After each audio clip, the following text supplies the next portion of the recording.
7 صور تكشف حقائق دفينة عنك حسب رؤيتك لها. إن هذه الاختبارات تساعدك في تعميق فهمك لشخصيتك. لربما أنت عبقري لكنك لم تعلم ذلك بعد، أو ربما لا يمكنك تقبل ذلك وحسب. استرخي وألقي نظرة على هذه الصور. لا تطل التفكير ولا تحاول فهم الصورة، فقط أجب عن الأسئلة واختر ما تراه أو ما يعجبك أولاً. تعرف على مؤهلاتك الشخصية. هل رأيت صورة جانبية لامرأة ذات شفتين حمراوين؟ تتمتع بشخصية قوية جداً وحضور ملفت. لربما صادفت بعض الصعوبات في حياتك، لكنك تعلمت كيف تتجاوزها. من المهم بالنسبة إليك النجاح في المجالات الاجتماعية والإبداعية، ويجدر بك أن تختار عملاً في مجال التصميم والتواصل. هل رأيت دجاجة؟ إن دماغك لا يعمل بالشكل النموذجي، وإنما يفكر دوماً خارج الصندوق. تحب أن تلاحظ ما يؤثر بشكل إيجابي في حياتك. أنت شخص صبور وممتاز في الرياضيات والعلوم. لربما تنجح في مهن تتضمن الأرقام كالعمارة أو الخدمات المالية على سبيل المثال. هل رأيت صورة جانبية لرجل؟ تهانينا، فأنت عبقري. سوف تحصد النجاح نفسه في أي مجال، لأن دماغك دوما يجد الحلول دون أن يركز على المشاكل. أنت شخص مبدع ودقيق الملاحظة، والأشخاص من أمثالك مطلوبون للعمل في أي مجال. طور جميع مهاراتك وتوقف عن إنجاز الأشياء. تعرف طريقة تفكيرك. هل رأيت سمكة؟ أنت شخص تحب أن تسير مع التيار وتجد حلولاً لجميع المواقف بكل سهولة. أنت شخص حكيم للغاية وتتعلم من أخطائك، لكن في بعض الأحيان يجب أن تكون أكثر نشاطاً لتصل إلى أحلامك. هل رأيت فتاة؟ أنت شخص رومانسي تحب أن تكون محاطاً بالأهل والأصدقاء، وهم أيضاً يحبون التواجد بجوارك. في بعض الأوقات تكون ساذجاً، لذلك من الأفضل أن تفكر مراراً وتكراراً قبل أن تتخذ قراراً. هل رأيت سماءً مرصعة بالنجوم؟ أنت شخص فيلسوف وحالم. أشخاص مثلك بإمكانهم أن يؤججوا ثورة، رغم أن البعض يخبرك بأن أفكارك محض جنون. لا تتوقف عن الحلم أبداً، لكن أيضاً حاول أن تبقى واقعياً. تعرف على ما يثير انتباهك. رأيت فيلاً؟ إذا رأيت فيلاً أولاً فأنت جيد في رؤية الصورة بشكل كامل والتخطيط للمستقبل البعيد.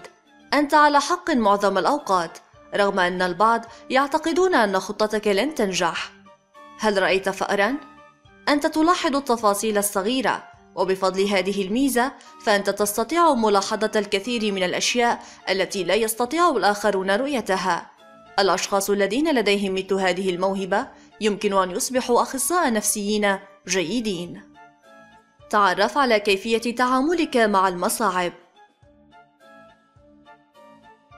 هل رأيت ثقب مفتاح؟ أنت شخص متفائل وتستطيع أن تجد الحلول لأصعب المواقف. إن شخصيتك وإرادتك قويتان، فحتى لو لم ترى باباً فأنت ستنظر على الدوام من ثقب المفتاح. هل رأيت رجلاً صغيراً؟ أنت شخص حساس ورائع. في بعض الأوقات تضخم الأمور، إلا أن كل شيء سيحل. اختر الماندالا الخاصة بك واكتشف ما تركز عليه في حياتك. الصورة الأولى. أنت موجه للعمل والنجاح. من الهام بالنسبة لك الحصول على مكانة هامة في المجتمع. لديك أهداف محددة وأنت تعلم السبيل للوصول إليها. الصورة الثانية. إن أولويتك هي الحب. إن جل تركيزك ينصب على العائلة والأصدقاء. أناس مثلك محترمون جدا في المجتمع بسبب قدرتهم على إيجاد لغة مشتركة مع الجميع. الصورة الثالثة. إن تركيزك ينصب على تطوير الذات. يمكن أن يتضمن هذا مظهرك الخارجي والداخلي في نفس الوقت. أنت تصغي لقلبك وتتبع ما يقوله لك. تعرف على كيفية استخدامك لقوتك. هل رأيت قفازات ملاكمة؟ أنت تجمع طاقتك وتصرفها في جوانب صغيرة، وعندما تستعيد طاقتك مجددا فأنت تفضل أن تصرفها حالا. لا تدوم الأفكار في ذهنك مدة طويلة، من الأفضل دوما أن تحاول تجاوزهم جميعا. هل رأيت ذراعين مفتولتي العضلات؟ تستطيع أن تجمع الطاقة لمدة طويلة. تحتاج أن تفكر وتحلل جميع الخيارات قبل أن تتخذ قراراً. إن هذا يشبه طاقة تنمو ويمكن أن تنفجر وتكشف عن شيء مذهل. تعرف أي نوع من الأشخاص أنت. أولاً، شخص يحب الفن، يمكن أن تصبح مصمماً جيداً. ثانياً، شخص واقعي، الهندسة تليق بك. ثالثاً، شخص اجتماعي، يمكن أن تكون أستاذاً مميزاً. رابعاً، شخص فضولي، يمكن أن تصبح عالماً عظيماً. خامساً، شخص لديه روح المبادرة، يمكن أن تصبح محامياً مميزاً. هل وجدت أي توافق مع ميزاتك في هذه الاختبارات؟ أخبرنا بذلك في التعليقات. لا تنسى الاشتراك وتفعيل جرس الإشعارات لتتوصل بجديدنا دائما.